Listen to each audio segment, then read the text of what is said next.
Selamat siang. Assalamualaikum warahmatullahi wabarakatuh. Jumpa kembali kita di dalam kelas rancangan sistem irigasi permukaan.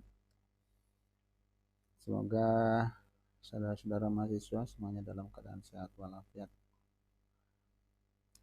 Pada kesempatan kali ini saya ingin memberikan satu materi tentang bagaimana kita merancang satu sistem jaringan dan bangunan irigasi untuk irigasi permukaan. Baik, sebelum masuk kepada bagaimana kita merancang suatu sistem, berikut saya jelaskan dulu beberapa pengertian di dalam jaringan irigasi. Bahwa yang pertama, jaringan irigasi itu merupakan suatu kesatuan saluran dan bangunan yang dipergunakan untuk mengalirkan air dari sumber air, ya, dalam hal ini biasanya sungai, ke sawah berdasarkan besarnya kebutuhan air pada petak-petak kuarter. Kemudian besarnya kebutuhan air itu di setiap petak kuarter ini tentunya akan mempengaruhi kapasitas saluran dari kuarter itu sendiri. Besarnya kapasitas saluran pada petak kuarter akan mempengaruhi besarnya kapasitas saluran di petak tersier, dan selanjutnya kapasitas di petak tersier akan mempengaruhi atau menentukan besarnya saluran sekunder, dan saluran sekunder akan mempengaruhi saluran primer.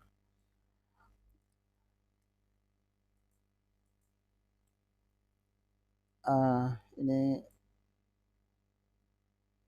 desain atau secara umum, ya, bentuk petak irigasi. Jadi peta irigasi itu terbagi dalam 4 kategori, ya, ada peta primer, peta sekunder, peta tersier, dan peta kuarter.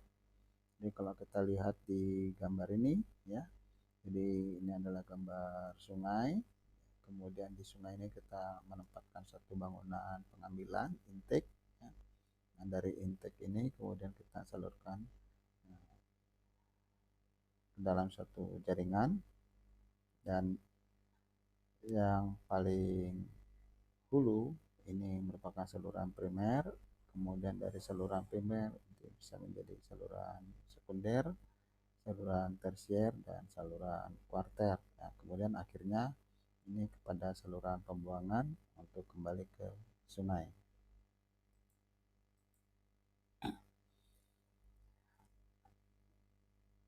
Pertama adalah petak primer, ya. Petak primer ini dilayani oleh satu saluran primer yang mengambil airnya langsung dari sumber air. Biasanya itu dari sungai, dari bendungan, atau dari rumah pompa. Petak primer terdiri dari beberapa petak sekunder yang mengambil air langsung dari saluran primer. Bila satu bendung terdapat 2 pintu intake kiri dan kanan misalkan, maka terdapat di situ juga 2 petak primer. Saluran primer diusahakan sejajar dengan kontur atau garis tinggi. Kemudian petak sekunder. Petak sekunder ini biasanya terletak setelah petak primer, namun demikian dapat juga dia sejajar dengan petak primer. Biasanya petak sekunder menerima air dari bangunan bagi yang terletak di saluran primer. Kemudian petak sekunder terdiri dari beberapa petak tersier yang kesemuanya dilayani oleh satu saluran sekunder.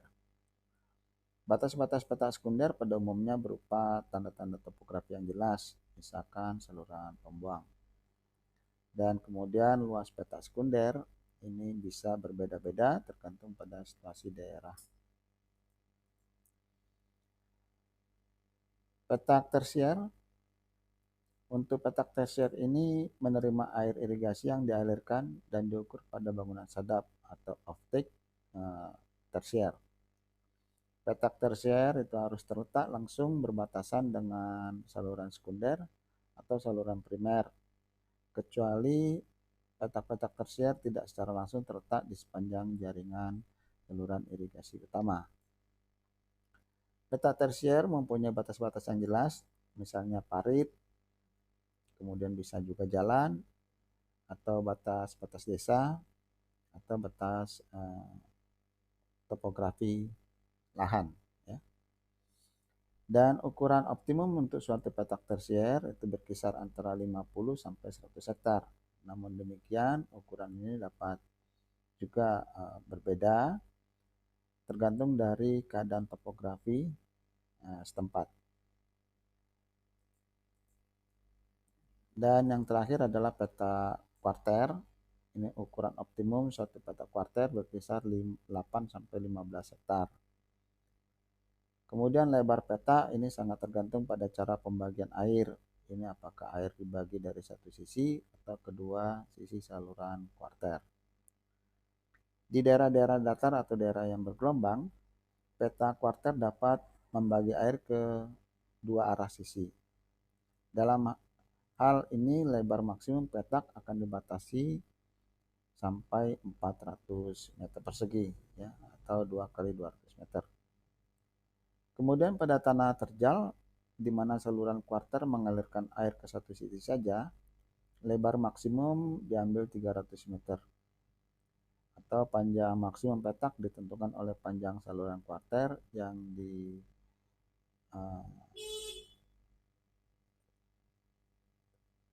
ditentukan itu sepanjang 500 meter. Nah, ini contoh satu ilustrasi petak tersier dan petak kuarter, ya. Jadi seperti ini gambaran petak tersier dan petak kuarter. Jadi ini ada saluran tersier, ya, saluran tersier di atas, kemudian yang ke arah bawah ini adalah saluran-saluran kuarter, ya. Jadi saluran kuarter. Dan ini adalah petak-petak kuarter tentunya. Nah, petak kuarter tadi ini dapat diairi dari sisi kiri atau dari sisi kanan, tergantung dari kondisi medan.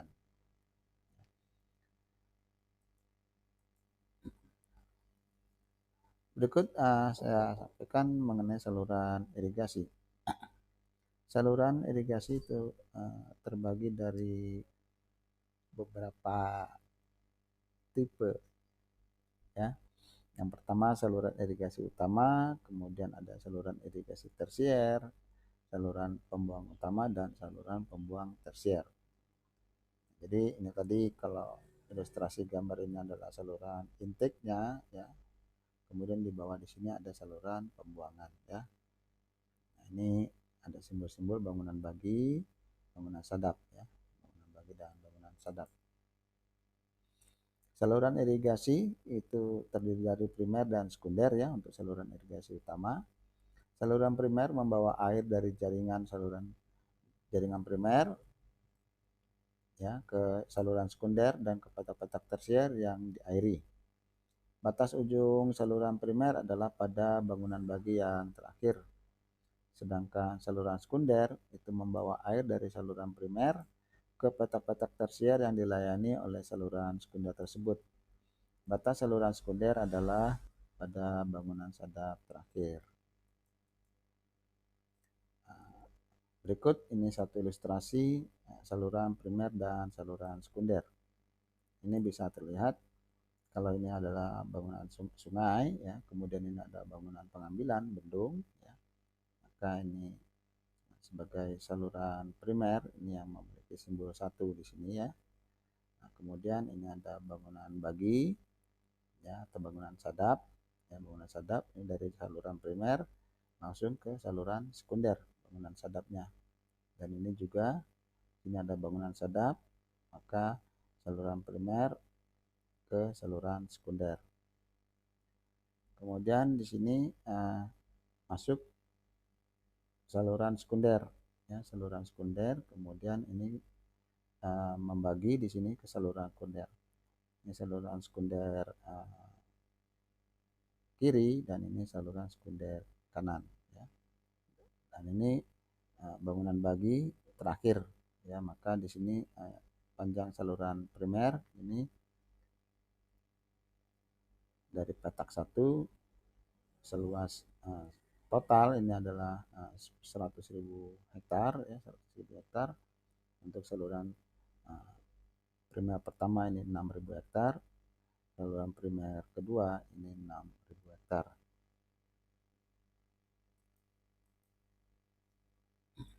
Kemudian saluran irigasi tersier. Saluran irigasi tersier membawa air dari bangunan sadap tersier di jaringan utama ke dalam petak tersier lalu di saluran kuarter. Batas ujung saluran ini biasanya adalah box bagi kuarter yang terakhir. Kemudian saluran kuarter membawa air dari box bagi kuarter melalui bangunan sadap tersier atau parit sawah ke sawah.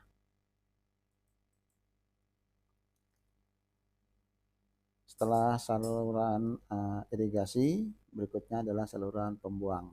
Saluran pembuang juga ada saluran pembuang utama dan saluran pembuang sekunder. Saluran pembuang primer atau utama ini mengalirkan air yang lebih dari saluran pembuang sekunder keluar daerah irigasi. Saluran pembuang primer ini sering berupa saluran pembuang alam yang mengalirkan kelebihan air ke sungai atau anak sungai atau ke laut ya. Kemudian saluran pembuang sekunder ini menampung air dari jaringan pembuang tersier dan membuang air tersebut ke pembuang primer atau langsung ke pembuang alam dan keluar daerah irigasi. Kemudian saluran pembuang tersier ini terletak di dan antara petak-petak tersier yang termasuk dalam unit irigasi sekunder yang sama dan menampung air baik dari pembuangan kuarter maupun dari sawah-sawah. Air tersebut dibuang ke dalam jaringan pembuang sekunder. Saluran pembuang sekunder menerima buangan air dari saluran pembuang kuarter yang menampung air langsung dari sawah. Saudara-saudara, di dalam suatu sistem jaringan irigasi tentunya juga perlu adanya suatu penamaan petak, ya, penamaan saluran, gitu ya. Jadi harus ada penamaan agar mudah untuk dikenali di dalam rangka operasi dan pemeliharaan jaringan itu sendiri. Nah, untuk penamaan ini ada standar tata nama suatu jaringan ya, yang mana nama-nama yang diberikan untuk petak atau untuk saluran, bangunan, daerah irigasi itu harus jelas ya. Kemudian pendek dan tidak mempunyai tafsiran ganda. Ya, jadi penamaannya itu biasanya sesuaikan dengan lokasi misalnya. Nama-nama yang dipilih dibuat sedemikian sehingga jika dibuat bangunan baru tidak perlu mengubah semua nama yang sudah ada ya. Seperti itu. Nama yang diberikan sesuai dengan nama daerah. Nah, ini biasanya ya nama desa setempat ya. Dengan jaringan bangunan utama atau sungai yang airnya diambil untuk keperluan irigasi. Apabila ada 2 pengambilan atau lebih, maka daerah irigasi tersebut biasanya diberi nama sesuai dengan desa-desa terdekat di daerah layanan setempat.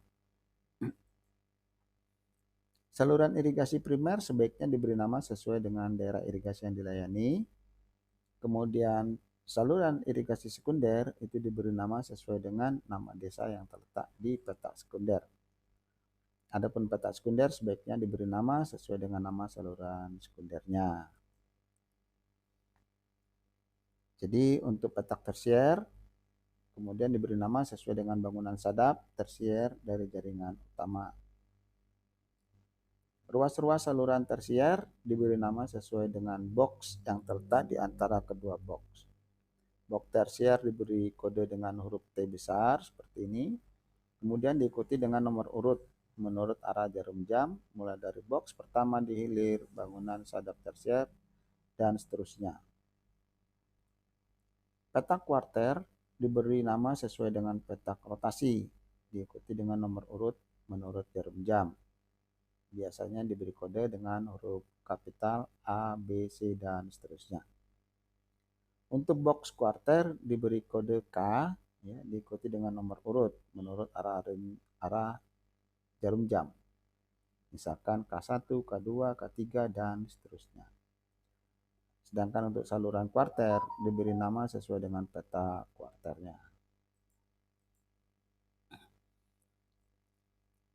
Pada umumnya pembuangan primer berupa sungai-sungai alamiah yang kesemuanya akan diberi nama. Apabila ada saluran-saluran pembuang primer baru yang akan dibuat, maka saluran itu harus diberi nama tersendiri ya, yang berbeda dengan nama yang utama tadi. Jika saluran pembuang dibagi menjadi ruas-ruas, maka masing-masing ruas akan diberi nama mulai dari ujung hilir. Pembuang sekunder pada umumnya berupa sungai atau berupa anak sungai yang lebih kecil. Beberapa di antaranya sudah mempunyai nama yang tetap bisa dipakai, namun jika tidak, sungai tersebut akan ditunjukkan dengan sebuah huruf D kecil, atau D itu merupakan akronim dari drainase. Pembuangan tersier adalah pembuangan kategori kecil dan akan dibagi-bagi menjadi ruas-ruas dengan debit yang seragam. Masing-masing diberi nomor seri sendiri-sendiri. Nah, ini contoh satu skema jaringan irigasi dan penamaannya.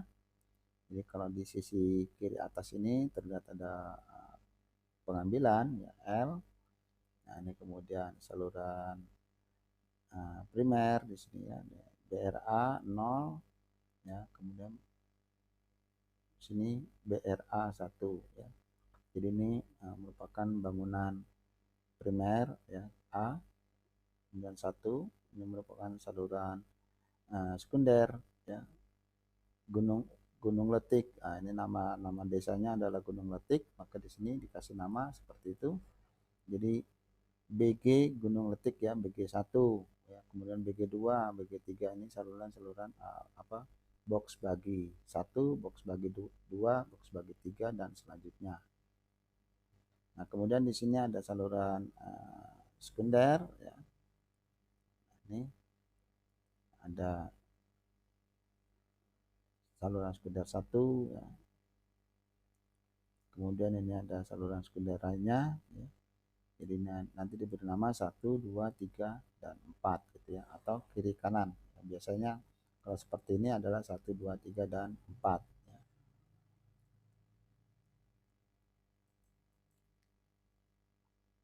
Nah, ini kemudian ini contoh saluran pembuangan ya.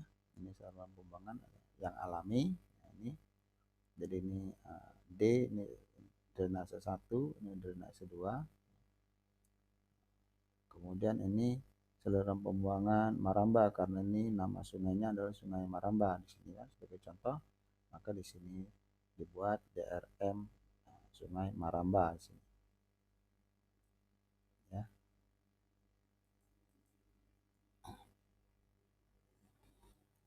Nah, saudara-saudara, berikut masuk kepada bangunan-bangunan irigasi dan fungsi-fungsinya.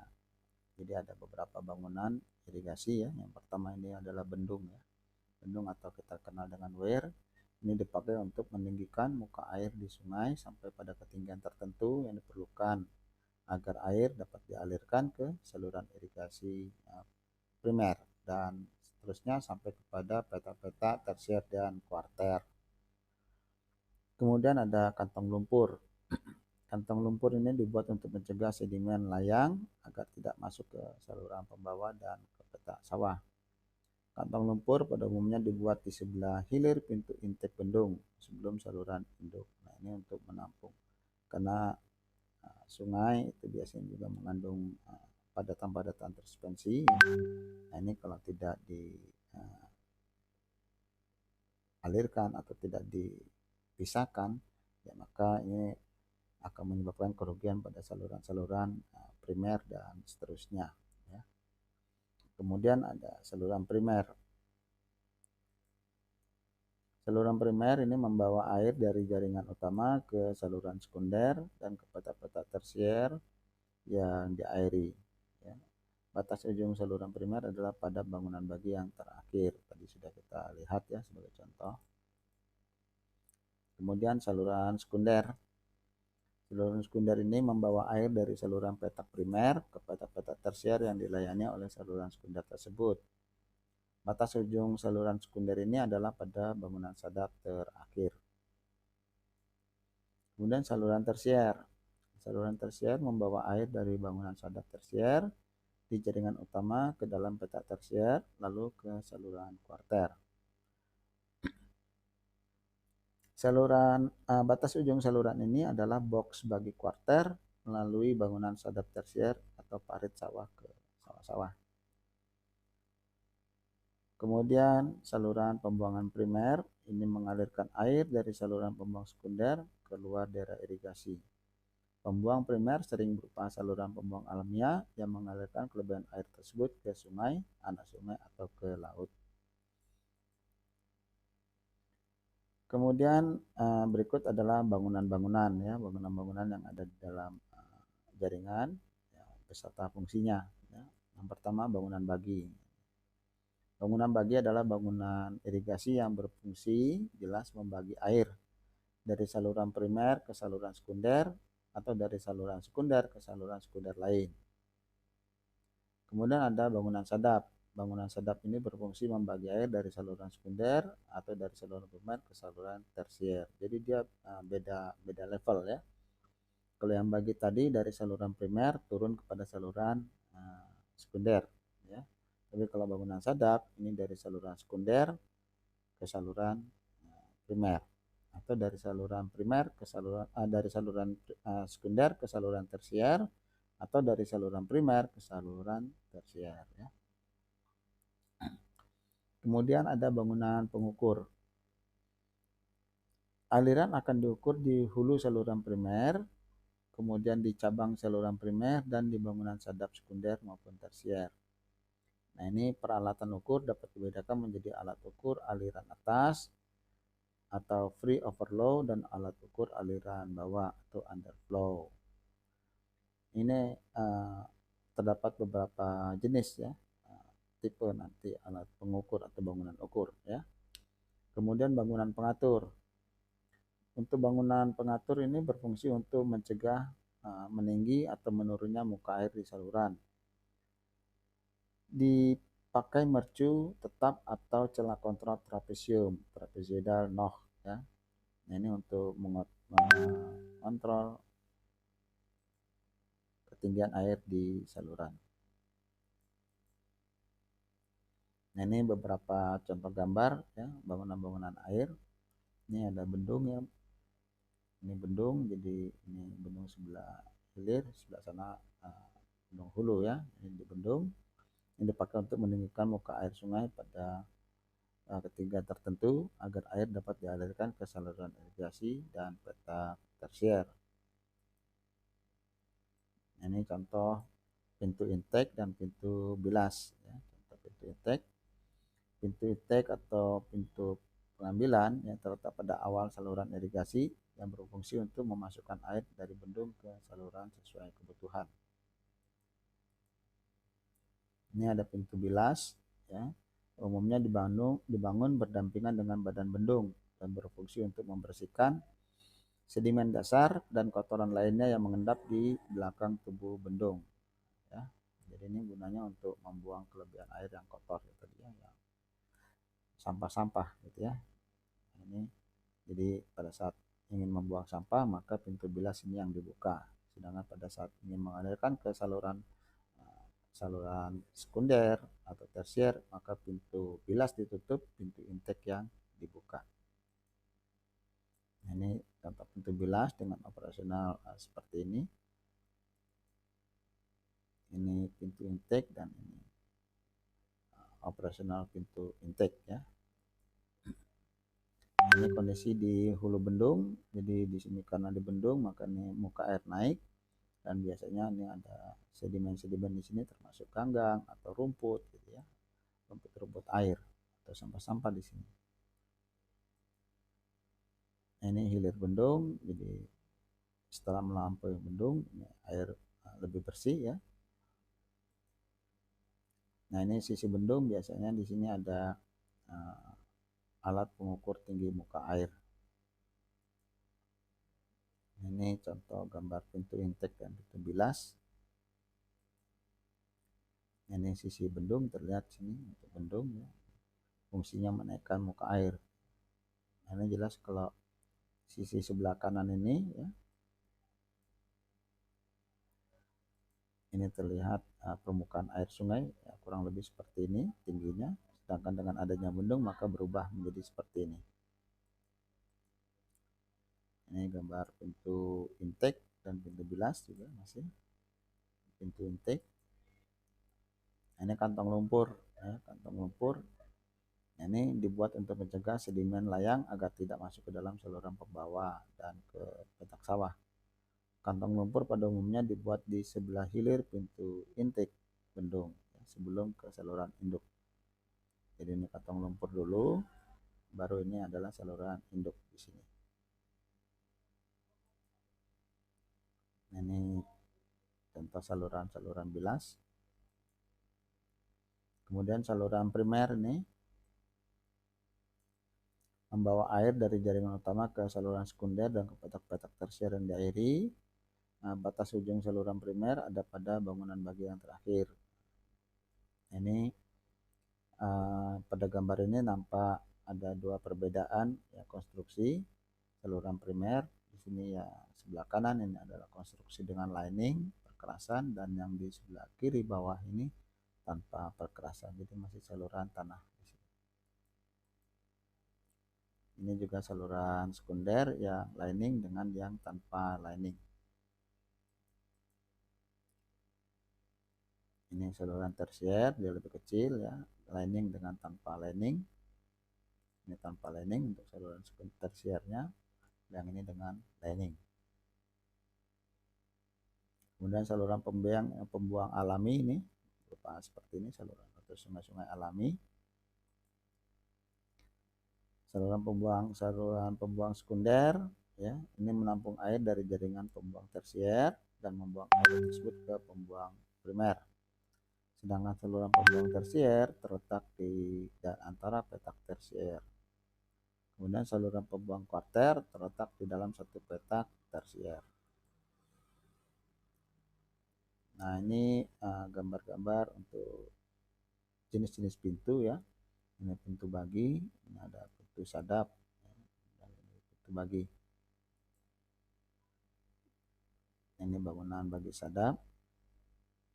Ya, nah ini bentuk bangunannya, celah trapesium, ini bentuk trapesium. Ini bangunan bagi dan bangunan sadap.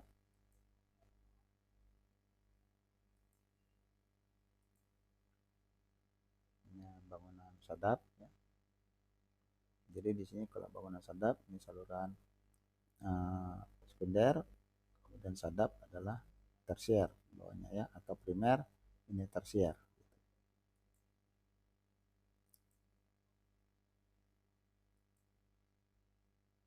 Ini bangunan-bangunan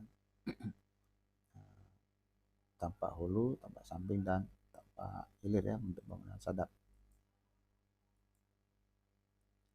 Dan ini box bagi di saluran tersier, ya, ini box bagi.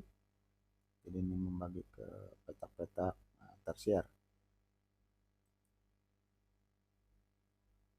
Ini bangunan ukur, ya.